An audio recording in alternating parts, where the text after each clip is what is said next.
Hello friends, मैं हूं गौरव और जरा ये देखो इसे भाई, बोरी में पैसा, चादर में पैसा, कंटेनर में पैसा, साड़ी में पैसा, बाल्टी में पैसा, हर जगह पे पैसा ही पैसा। और ना ना ना, ये किसी पॉलिटिशियन का घर नहीं है, बल्कि ये एक भिखारी का घर है। जी हाँ, मुंबई के कल्याण के सड़कों पे भीख मांगने वाले भिखारी का घर है, जिसका अगर आप नाम जानने में इंटरेस्टेड हो तो उसका नाम अब्दुल रहमान है।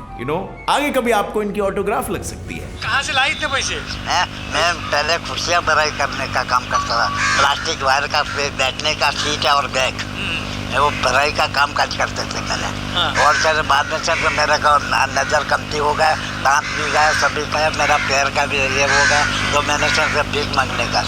और इस वीडियो में जैसे आप देख सकते हो, जैसे उन्होंने कहा कि पहले वो अच्छा खासा काम करते थे, पर फिर बढ़ती उम्र के साथ साथ उनके आंखों में कुछ प्रॉब्लम्स हो गए और पाँव में भी कुछ तकलीफें होने लगी। और तब उनके दिमाग में आया एक जीनियस सॉल्यूशन, अपने बीवी के साथ मिलकर भीख मांगने का और अपने बचपन के अधूरे सपने को साकार करने। पर यू नो व्हाट, ये कहानी तो कोई भी नहीं जानता था। ये बात तो तब सामने आई जब इनके घर पे आग निकला और घर से इतना सारा भर भर के छप्पड़ फाड़ जला हुआ कैश मिला। I mean, इतना सारा कैश निकला कि इतने में तो एक ब्रांड न्यू कार आ सकती थी, वो भी अच्छी वाली। पर ये तो सिर्फ इतना ही कैश था जो उनके घर से मिला। बाकी का कैश कहाँ पे गया और बाकी कैश कितना था, ये तुम खुद चाचा की जुबानी सुन सकते हो। पैसे के लिए लोगों ने घर को आग लगाया? हाँ, पैसे के लिए। हाँ, ये पैसे के वास्ते पे उन लोगों ने। चच्चा के पास इतने पैसे थे कि जलने के बाद भी इतने सारे पैसे बचे, तो सोचो पहले कितने पैसे होंगे।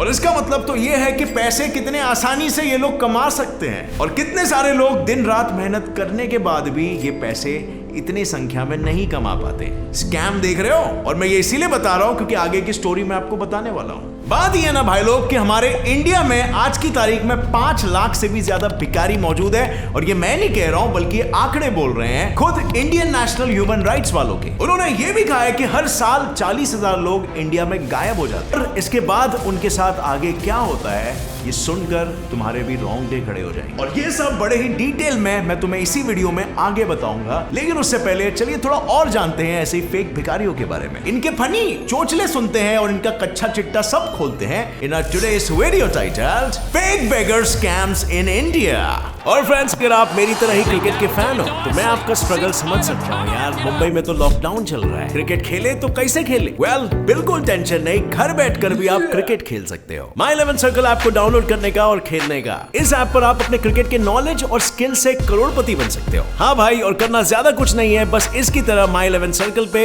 एकदम आसानी से कोई भी 11 प्लेयर्स, जिसमें सौरव गांगुली, वॉटसन और रशीद जैसे वर्ल्ड चैंपियंस भी है, उनमें से चूज करके अपनी एक क्रिकेट टीम बनानी है और आप करोड़पति बन सकते हो। और फिलहाल इंडियन T20 लीग के फीवर के कारण तुम हर हफ्ते जीत सकते हो 1 करोड़ रुपीस। वैसे तो ज्वाइन करने पर आपको 1500 रुपीस का वेलकम बोनस मिलता ही है, पर सिर्फ मेरे व्यूअर्स को डिस्क्रिप्शन में दिए गए लिंक पर क्लिक करने पर 20% एक्स्ट्रा कैश भी मिलेगा। एंड फिकर नॉट, ये ऐप काफी सिक्योर है और इसीलिए सारा पैसा आपके अकाउंट में आ जाएगा। तो अब रुके क्या हो, go download the app, link is in the description. This game involves an element of financial risk and may be addictive. Please play responsibly and at your own risk. Scam number 1 हाजिर है आपके mobile screen पर।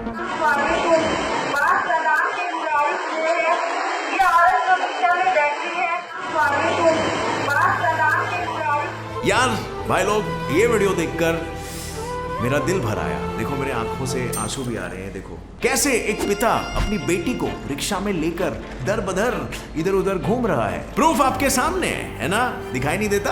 कैसे पिताजी अपनी बेटी के पैर के इलाज के लिए पैसे जमा कर रहे हैं। इस बेचारे के पास पैसे भी नहीं है अपनी बेटी की शादी कराने के लिए। कोई तो इन्हें पैसे दे दो यार। और अब फ्रेंड्स, आप एक टिपिकल इंडियन की मेंटालिटी रखते हो तो यार आप उस लॉजिक से सोचो कौन इन्हें पैसा नहीं देगा। इंडियन मेंटालिटी में हर किसी बाप को अपनी बेटी, भाई को अपनी बहन बिन बिहाई घर पे बिठाना पसंद नहीं है। और अपने इंडिया में तो हर एक छोड़ के दूसरे घर में एक बेटी तो होती है जिसका फायदा उठाया जाता है। जिसका फायदा उठाया ये दोनों मदद मांगते हुए पंजाब की गलियों में घूमते हुए भिखारियों ने। बिल्कुल फ्रेंड्स, जैसे मैंने कहा फायदा, वो जो रिक्शा में लेटी हुई लड़की है ना, उसके पैरों को असल में कुछ भी नहीं हुआ है। यू हर्ड इट राइट, उसके पैरों को कुछ नहीं हुआ है। आप ही देख लो आगे, वीडियो खुद समझ में आ जाएगा। तुर जल्दी तुर। मेरे कबीर ने वीडियो पाई थी सोशल मीडिया पे। चल चल तुर तुर तुर तुर जल्दी तुर। खड़ी हो, खड़ी हो, खड़ी हो, खड़ी हो, खड़ी हो। बड़ंगे क्यों कर रहा है तू? काम कर आ देख लो जी हाल, आ देख लो। कहाँ ये अब किसी आदमी ने इनका वायरल वीडियो FB पे या कहीं पे देखा होगा और समझ गए होंगे कि ये लोगों को कैसा ठगते हैं सिंपैथी के नाम पे। तो उसने ये सोचा कि क्यों ना इनका स्टिंग ऑपरेशन किया जाए और पहुंच गया वहां पर और बोला उस लड़की को उसकी पट्टी को निकालने के लिए। तब जो उसका रिस्पॉन्स था वो आपको एकदम एपिक लगेगा। उसने ये कहा कि यार हम कहीं पे बैंक में डाका थोड़ी ना डाल रहे, चोरी चकारी थोड़ी ना कर रहे, सिर्फ झूठ बोल के अपना पेट पालने की तो कोशिश कर रहे हैं। लाइक लिटरली ये जस्टिफिकेशन दिया जाता है खुद को झूठ बोल के पैसे कमाने के लिए। लोगों की सिंपैथी का गलत फायदा उठाकर आप पैसे ले रहे हो और फिर उसको जस्टिफाई कर रहे हो। ये माइंडसेट है बेसिकली भिखारियों का। अब यहाँ पर ये सुनकर मैं भिखारियों को ज्यादा दोष नहीं दूंगा, मैं बोलूंगा यहाँ जो आपकी अच्छाइयां हैं जिन्हें आप अपना स्ट्रेंथ समझ रहे हो, उन्हीं अच्छाइयों को ये लोग आपका वीक पॉइंट बना रहे हैं। और इस तरीके से ये लोग बिना कोई मेहनत किए, बिना समाज में कोई वैल्यू ऐड करे मस्त में पैसे छापते हैं। और जो मेहनती लोग होते हैं वो मेहनत करके भी इतना नहीं कमा पाते हैं। Scam number 2। वेल फ्रेंड्स, ये सीन है हैदराबाद की एक गली का, जहां वो आधा नंगा बच्चा जिसके मुड़े हुए हाथ और पैर देखकर लोग ये सोच रहे हैं कि ये बेचारा किसी भयंकर बीमारी से पीड़ित है और किसी गरीब का बच्चा है जिसके पास इलाज के पैसे नहीं है। और ये बेचारा अपने 2 वक्त की रोटी के लिए जितना हो सके मेहनत करके भीख मांग के पैसा इकट्ठा करने की कोशिश कर रहा है। लेकिन ऐसा दिखाई देता है, बट फैक्ट क्या है आप जानना चाहोगे? वेल फ्रेंड्स, आप मुझे बताओ, क्या आपको लगता है ये बच्चा उन लोगों में से हो सकता है जो बच्चे किडनैप किए जाते हैं?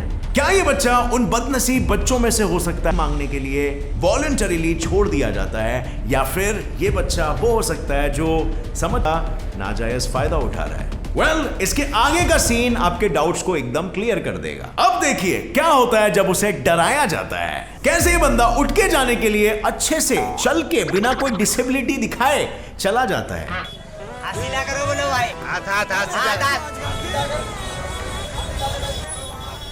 लेट मी टेल यू, ये कोई अकेला नहीं है। ये भी देखिए, ये माशाए तो सबूत अपने हाथ में लेके घूमते हैं, कैसे अपने हाथ में डिसेबिलिटी सर्टिफिकेट लेके भीख मांग रहे हैं। पर जैसे कुछ लोगों को इन पे शक हुआ और वो सबूत मांगने के पीछे जबरदस्ती करने लगे, फिर बंदे की जो फटी तो फिर उसके अंदर का हीरो जाग उठा। डिसेबिलिटी तो छोड़ो, भागने की एबिलिटी मिल गई भाई को। ऐसी एबिलिटी बता रहा हूं कि उसेन बोल्ट भी आके इनसे ट्रेनिंग ले। पर फ्रेंड्स, मजाक को साइड में रखते हैं और अगर हम इन दोनों इंसिडेंट्स के बारे में थोड़ा सा सोचे तो आपको ये याद आएगा कि आए दिन ट्रेन्स में, बसेस में, रास्तों पे ऐसे कई सारे हमें बच्चे मिल जाते हैं जो कैंसर, डिसेबिलिटी या कोई सर्टिफिकेट दिखाकर घूमते रहते हैं। एंड इवन हमें कुछ बड़े लोग भी दिखते हैं जो किसी संस्था के डॉक्यूमेंट्स को लेकर घूम रहे होते हैं, ये दिखाते हुए कि उनका कोई फलाना ऑर्गेनाइजेशन से टाई अप है जो गरीब बच्चों और चैरिटी के लिए मनी रेज करना चाहते हैं। पर इनके पीछे का मकसद क्या कुछ अलग होता होगा? क्या ये लोग वो लोग नहीं है जो माफियाज के नाम पर लोगों का फायदा उठा रहे हैं, उन्हें ठग रहे हैं और एक अनप्रोडक्टिव और अनवैल्यूएबल जिंदगी जी के धरती पे बोझा बन रहे हैं? अब आपको पता है हम ह्यूमंस हर्ड मेंटालिटी में कितना जल्दी आ जाते हैं। अगर एक भी ढोंगी लोगों को इस तरीके से ठग के पैसे ले रहा होगा तो अच्छा चांस है कि उसे देखकर उसके बाकी के दोस्त लोग और बाकी के परिचित लोग भी वही स्कैम करने लगेंगे और ऐसे करके इन स्कैमर्स की संख्या बढ़ती चली जाती है। और इस वजह से मुझे तो कभी कभार ऐसा आइए फ्रेंड्स, मिलते हैं पप्पू कुमार से। इनका एक हाथ और एक पैर टूटा है, बेचारे कोई काम नहीं कर सकते ना, इसकी वजह से इनके पास कोई चारा नहीं है भीख मांगने के सिवाय। ऑफ कोर्स ये वही मनगढ़ंत कहानी बना के लोगों का सबसे पहले ट्रस्ट जीतता है। बेसिकली ये वही दिल को छूने वाली बातें करेगा, अपनी दर्द, अपनी पीड़ा को एकदम डिस्क्राइब करेगा जैसे दुनिया का सारा दुख बेचारे ने खुद ही झेला है। ये भिखारी कोई भिखारी शिकारी नहीं है, इसके पास एक 2 करोड़ की प्रॉपर्टी है जो इसके पिताजी ने खुद अपने बेटे के लिए छोड़ा है। और ये बुद्धिशीली जीव बचपन से भिखारी नहीं है, पहले तो ये इंजीनियर हुआ करता था, पर फिर एक एक्सीडेंट में उसका हाथ और पैर टूट गया, जो होते ही उसने सोचा इस टूटे और हाथ पैर की मदद से वो अच्छे से भीख मांग सकता है। और फिर क्या था, पटना की सड़कों पर बैठकर शुरू कर दिया देमाई का धंधा शुरू। और अगर देखा जाए तो भिखारी लोग भी बिजनेसमैन होते हैं, वो बात अलग है, अनप्रोडक्टिव बिजनेसमैन होते हैं। नहीं समझे?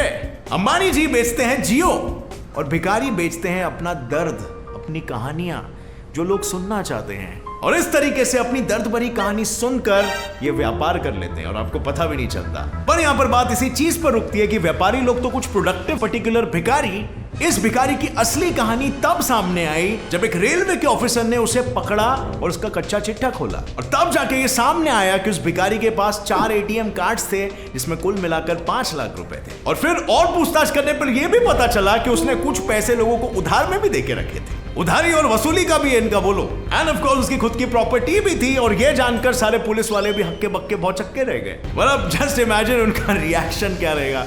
चौ मायला। और फिर बाद में जब उस भिखारी से ऐसा पूछा गया कि भाई इतने पैसे तुम्हारे पास है तो अपने टांगों का इलाज क्यों नहीं करा देते, तो उसका जवाब क्या था सुनना चाहोगे? बी प्रिपेयर्ड, क्योंकि इस भिखारी ने बिल्कुल बिजनेसमैन की तरह आंसर जो दिया, लोगों को बिलीव ही नहीं हो रहा था। इसने कहा कि अगर मैं अपने पांव का इलाज कर दूंगा तो लोग मुझे भीख देंगे क्या? Too many thoughts on my mind, I can't sleep at night, so I just keep writing.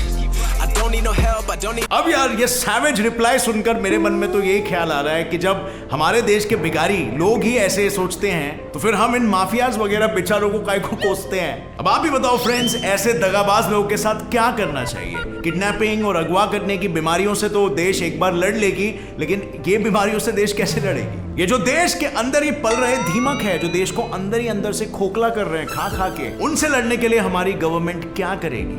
At the end of the day ये लीगल है ना। Scam number 4। अब फ्रेंड्स उस बंदे को देखो जो किसी फ्लाईओवर पर लंगड़ा होने का नाटक करते हुए पैसे की भीख मांग रहा है। पर होते हैं ना मेरे जैसे कुछ naughty peoples in the world. जैसे ही उन्हें ये पता चला, उन्होंने इस भिखारी के प्रति रचा एक ट्रैप। सीन सेट था, कैमरामैन भी सेट था, और यहां तक कि एक्टर भी सेट था, और बाकी था कुछ तो वो था गेम प्ले। एंड फाइनली हुआ एक्शन।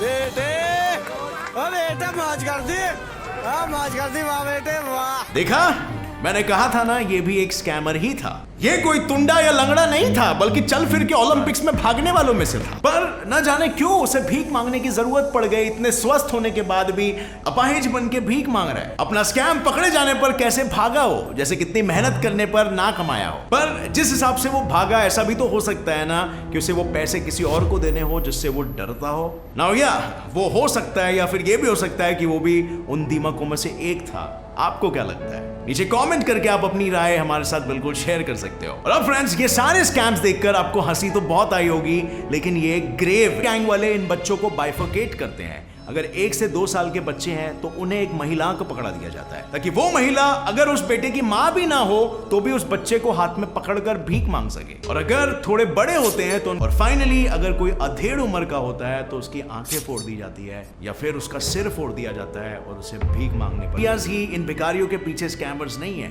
कुछ लोग तो पैसे कमाने का इजी जरिया समझकर भीख मांगने पर उतर आते हैं, और इनके बारे में आज हमने बहुत अच्छे से जाना। लेकिन फ्रेंड्स, ये सब जानने के बाद भी हमारे पास इस चीज का सॉल्यूशन नहीं है।